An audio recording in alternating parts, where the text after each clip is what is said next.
Ek dink ons maak 'n fout om te dink dat dit net gelowige mense, en dan veral net geleerde gelowige mense, weet wat die Bybel beteken, wat daar staan, en om dit te kan vertolk.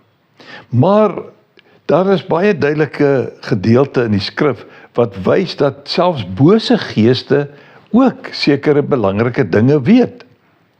In Handelinge 19 vers 13 tot 15, 'n gedeelte wat ons reeds na verwys het, so 'n rukkie gelede, sien ek dat party Jode wat rondgegaan het om bose geeste te besweer, het dit ook gewaag om die naam van die Here Jesus daarvoor te gebruik. Hulle het gesê, ek besweer julle in die naam van die Jesus wat deur Paulus verkondig word. Nou, hy sê dit was nogal 'n Joodse priesterhoof met 'n priesterhoof met die naam van Skefa, se seuns wat dit gedoen het. Maar kyk wat gebeur. Vers 15 sê, een van die bose geeste het vir hulle gesê, Jesus ken ek. Die bose gees sê, hy ken Jesus. En meer as dit, hy sê van Paulus, weet ek. Maar julle, wie is julle? Baie duidelik dat die bose gees onderskei het dat sekere mense die waarheid praat, die waarheid ken en daarvoor kan verantwoordelikheid neem. Maar ander, soos hierdie ouens, vat 'n kans. Die Jode, die bose geeste, weet dit. Iets soortgelyk gelees ek van in Markus 5 vers 2 tot daar by vers 7, maar ons gaan nie alles lees nie, maar wat ek net wil sê is dit. Daar in vers 2 staan, net toe Jesus uit die skuit klim, het daar van die grafte af 'n man met 'n onrein gees hom tegemoet gekom. Nou daarvan vers 3, vers 4, vers 5, kan jy nou sien wat 'n verskriklike mens dit was en hoekom hy eintlik afgeskei was van die res van die samelewing.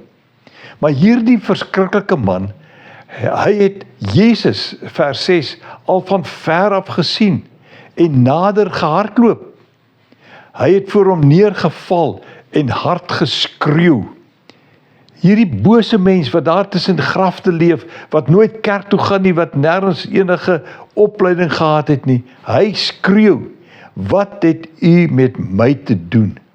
Jesus, seun van die Allerhoogste? Wat 'n uitspraak. Hy sê dan verder, ek smeek u in God se naam, moet my nie pynig nie. Jakobus sê in Jakobus 2 vers 19, glo jy dat daar net een God is? Dit is reg.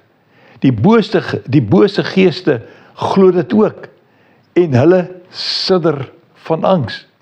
Dus daar is baie meer hieroor te sê, maar die gevaar is dat dit nie nodig is om 'n gelowige te wees om van Jesus en die geloof in hom of dan bekering deur te maak om meer van Jesus te weet nie. Maar die feit is dat dit nie hier gaan oor iemand wat die regte pad loop nie, maar weet van die regte pad. En daarom kan ons uit dit wat ons hier lees verstaan dat Jesus selfs deur die bose geeste geken is en gerespekteer is. Hulle weet presies wie hy is, wat hy kom doen het. En daarom kan ons maar net sê, wel, as die bose geeste al hierdie goed weet, dan moet ek meer weet. Ek moet sorg dat ek ook toegerus is met die waarheid. Loop mooi.